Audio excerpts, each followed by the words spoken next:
ಯಾರಿಗೆ ಕೋಪ ಇದೆಯೋ ಅವ್ರು ನನ್ನ ಮೇಲೆ ಕೋಪ ಇದ್ದೇ ಇರುತ್ತೆ. ಕೆಲವು ಬಾರಿ ಕೆಲವರು ನಮ್ಮನ್ನ ಲೆಕ್ಕದಲ್ಲೇ ತಗೋತಾ ಇರಲಿಲ್ಲ. ಆದ ಅಳಿಯ, ಅವರ ಯಜಮಾನರ ಅಳಿಯ, ಅವ್ರ ಮಗನ ಥರ ಅವರು ನಿಸ್ವಾರ್ಥ ಪ್ರೀತಿ ತೋರಿಸ್ತಾರೆ. ನಮ್ಮ ಬಗ್ಗೆ ಏನೇನೋ ಕೆಟ್ಟದಾಗೂ ಮಾತಾಡಿದ್ದಾರೆ ಹಿಂದೆ.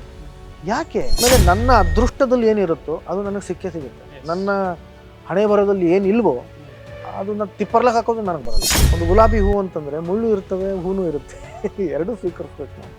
ಚಿತ್ರರಂಗದಲ್ಲಿ ಸರ್, ದಾದಾ ಅವ್ರು ಇದ್ದಾಗ ಯಾವ ರೀತಿಯಾಗಿ ನಿಮ್ಮನ್ನ ಟ್ರೀಟ್ ಮಾಡ್ತಾ ಇದ್ರು? ದಾದಾ ಅವ್ರು ಇಲ್ಲ ಅಂತ ಅಂದಾಗ ನಿಮ್ಗೆ ಯಾವ ರೀತಿಯಾಗಿ ಟ್ರೀಟ್ ಮಾಡ್ತಾ ಇದ್ರು? ಅವನ್ ಟ್ರೀಟ್ಮೆಂಟ್ ಈ ಪ್ರಶ್ನೆ ನಾನು ಬಹುಶಃ ಯಾರು ಕೇಳಿಲ್ಲ ಅಂತ ಅನ್ಸುತ್ತೆ. ಇದು ತುಂಬಾ ಒಳ್ಳೆ ಪ್ರಶ್ನೆ ಅದು.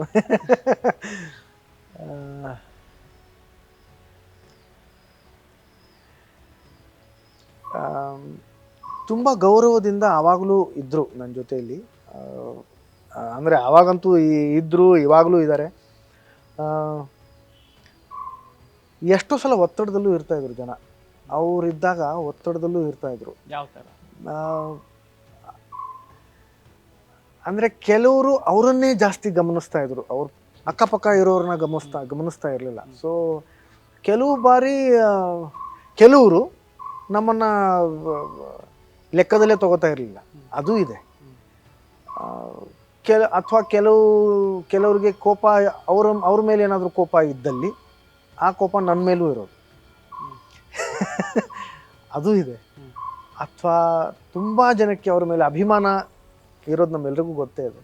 ಆ ಅಭಿಮಾನ ನನ್ನ ಮೇಲೂ ಇತ್ತು, ನನ್ನ ಮೇಲೂ ತೋರಿಸ್ತಾ ಇತ್ತು. ಮಿಶ್ರಣ, ಎಲ್ಲನೂ ಮಿಶ್ರಣ. ಅದು ಇತ್ತು, ಇದು ಇತ್ತು, ಎಲ್ಲವೂ ಇತ್ತು. ಈಗಲೂ ಕೂಡ ಮಿಶ್ರಣನೇ. ಅದು ಇನ್ನೂ ಅದು ನಿಂತಿಲ್ಲ. ಯಾರಿಗೆ ಕೋಪ ಇದೆಯೋ ಅವ್ರು ನನ್ನ ಮೇಲೆ ಕೋಪ ಇದ್ದೇ ಇರುತ್ತೆ. ಯಾರಿಗೆ ಪ್ರೀತಿ ಇದೆಯೋ ನಿಸ್ವಾರ್ಥ ಪ್ರೀತಿ ನನ್ನ ಮೇಲಿದೆ. ಅವ್ರಿಗೇನೇನು ಆದ ಅಳಿಯ, ಅವರ ಯಜಮಾನರ ಅಳಿಯ, ಅವ್ರ ಮಗನ ಥರ ಅವರು ನಿಸ್ವಾರ್ಥ ಪ್ರೀತಿ ತೋರಿಸ್ತಾರೆ. ಅದೆಲ್ಲ ಮಿಶ್ರಣ. ಅದು ನಾವು ಎಲ್ಲನೂ ಸ್ವೀಕರಿಸ್ಬೇಕು. ನಾವು ಒಂದು ಗುಲಾಬಿ ಹೂ ಅಂತಂದರೆ ಮುಳ್ಳು ಇರ್ತವೆ, ಹೂನು ಇರುತ್ತೆ. ಎರಡೂ ಸ್ವೀಕರಿಸ್ಬೇಕು ನಾವು. ಆದರೆ ನಿಜ ಹೇಳ್ತೀನಿ, ಸಂಬಂಧದಿಂದ ನಮಗೇನು ಸಿಕ್ತು ಅಂದರೆ ಹೊರ ಜಗತ್ತಿಂದ ನನಗೇನು ಸಿಕ್ತು ಅನ್ನೋದಕ್ಕಿಂತ ನನಗೆ ಈ ಸಂಬಂಧದಿಂದ ನನಗೆ ವೈಯಕ್ತಿಕವಾಗಿ ಏನು ಸಿಕ್ತು, ಅವರಿಂದ ಏನು ಸಿಕ್ತು ಅನ್ನೋದು ನನಗೆ ತುಂಬ ಮುಖ್ಯ. ನಾನು ಅದೇ ಜಾಸ್ತಿ ನಾನು ಮನಸ್ಸಲ್ಲಿ ಇಟ್ಕೊಂಡಿದ್ದೀನಿ. ಅದಕ್ಕೆ ನಾನು ಚಿರಋಣಿಯಾಗಿದ್ದೀನಿ. ನಾನು ಅದೃಷ್ಟವಂತ ಅಂತ ನಾನು ಭಾವಿಸ್ತೀನಿ. ಯಾಕಂದರೆ ಅವ್ರ ಹತ್ರ ನಾನು ಒಂದಿಷ್ಟು ವರ್ಷ ಇದ್ದೆ, ಅವ್ರ ಜೊತೆಯಲ್ಲಿದ್ದೆ. ಅವರ ಎಷ್ಟೋ ಅನುಭವ ತಿಳ್ಕೊಂಡಿದ್ದೀನಿ, ಕೇಳಿದ್ದೀನಿ. ಅವ್ರ ಜೊತೆಲಿ ಸಾಕಷ್ಟು ಹರಟೆ ಹೊಡೆದಿದ್ದೀನಿ, ಚರ್ಚೆ ಮಾಡಿದ್ದೀನಿ, ಸಿನಿಮಾಗಳನ್ನು ನೋಡಿದ್ದೀನಿ, ಹಾಡು ಹಾಡಿದ್ದೀನಿ. ಆ ಅನುಭವ ನನಗೇನು ಸಿಕ್ಕಿದೆ ಅಲ್ಲ, ಅದಕ್ಕೆ ಬೆಲೆನೇ ಕಟ್ಟಕ್ಕಾಗಲ್ಲ ಆ ಅನುಭವ. ಮಿಕ್ಕಿದ್ದು ಈ ವೃತ್ತಿ ಜೀವನದಲ್ಲಿ ಅಥವಾ ವೃತ್ತಿ ಬದುಕಲ್ಲಿ ಜನ ನನ್ನನ್ನು ಯಾವ ರೀತಿ ನೋಡ್ತಾ ಇದ್ರು ಅನ್ನೋದು, ನಾನು ಅದ್ರ ಬಗ್ಗೆ ನೀವು ಕೇಳಿದ್ದು ಮೊಟ್ಟ ಮೊದಲ ಬಾರಿಗೆ, ನಾನು ಹೇಳಿದ್ದು ಮೊಟ್ಟ ಮೊದಲ ಬಾರಿಗೆ ಬಹುಶಃ. ನಾನು ಅದ್ರ ಬಗ್ಗೆ ಜಾಸ್ತಿ ಯೋಚನೆ ಮಾಡಿಲ್ಲ. ಯಾಕಂತಂದ್ರೆ ಅಲ್ಲಿ ಸಿಹಿನೂ ಇದೆ, ಕಹಿನೂ ಇದೆ, ಎರಡೂ ಇದೆ. ನನಗದು ಓಕೆ. ನನಗಿದು ನೇರ ಸಂಬಂಧ ಏನಿತ್ತಲ್ಲ ಅದು ಬಹಳ ಸಂತೋಷ ತಂದುಕೊಟ್ಟಿದೆ. ಆ ನೇರ ಸಂಬಂಧದ ಇದ್ದಾಗ ಬೇರೆ ಏನೇ ಒಂದು ಪ್ರತಿಕ್ರಿಯೆ ಬಂದರೂ ಅದಕ್ಕೆಲ್ಲ ತಲೆ ಕೆಡಿಸ್ಕೊಳೋಕ್ಕಲ್ಲ. ಇದೇ ಒಂದು ಬೆಸ್ಟ್, ಇದೇ ಒಂದು ಸಿಹಿ. ಆಮೇಲೆ ವೈಯಕ್ತಿಕ ಸಂಬಂಧ ಇದ್ದಾಗ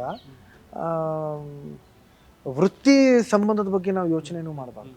ಅದರ್ವೈಸ್ ಅದರಲ್ಲಿ ಸ್ವಾರ್ಥ ಕಾಣಿಸುತ್ತೆ. ನನಗಾಗಲಿ ಅವ್ರಿಗಂತೂ ಇಲ್ಲವೇ ಇಲ್ಲ. ನನಗಂತೂ ಯಾವುದೇ ಥರದ ಸ್ವಾರ್ಥ ಅಂತೂ ಇಲ್ಲವೇ ಇಲ್ಲ. ಹಾಗಾಗಿ ನನಗೆ ಆಮೇಲೆ ನನ್ನ ಅದೃಷ್ಟದಲ್ಲಿ ಏನಿರುತ್ತೋ ಅದು ನನಗೆ ಸಿಕ್ಕೇ ಸಿಗುತ್ತೆ. ನನ್ನ ಹಣೆ ಬರೋದಲ್ಲಿ ಏನಿಲ್ವೋ ಅದನ್ನ ತಿಪ್ಪರ್ಲಕ್ಕೆ ಹಾಕೋದು ನನಗೆ ಬರಲ್ಲ. ಆಮೇಲೆ ಅಪ್ಪ ಅವರು ತುಂಬ ಆಸೆ ಪಟ್ಟಿದ್ದಾರೆ ನನಗೆ ಒಳ್ಳೇದಾಗಬೇಕು ಅಂತ. ಎಷ್ಟು ಆಸೆ ಪಟ್ಟಿದ್ದಾರೆ ಅಂತಂದರೆ ಅದನ್ನು ಮಾತುಗಳಲ್ಲಿ ಹೇಳೋಕ್ಕಾಗಲ್ಲ. ಅಷ್ಟು ಸಲ ಅವರು ಹೇಳ್ಕೊಂಡಿದ್ದಾರೆ, ಅಂದ್ಕೊಂಡಿದ್ದಾರೆ, ಜನಗಳ ಜೊತೆಯಲ್ಲಿ ಮಾತಾಡಿದ್ದಾರೆ. ಹಾಗಾಗಿ ಇವತ್ತು ನನಗೆ ಒಳ್ಳೇದಾಗ್ತಿರೋದು ಅದು ಅವರ ಆಶೀರ್ವಾದನೇ. ಅವರು ಅದು ತುಂಬ ಆಸೆ ಪಟ್ಟಿದ್ರು ಅವನ್ನ, ನಿಮ್ಮ ಒಳ್ಳೇದಾಗಬೇಕು ಅನ್ನಿ, ನಿಮ್ಮ ಒಳ್ಳೇದಾಗಬೇಕು ಅನ್ನೋ ಎಷ್ಟು ಸತಿ ಹೇಳಿದಾರೋ ಅದಕ್ಕೆ ಲೆಕ್ಕವೇ ಇಲ್ಲ.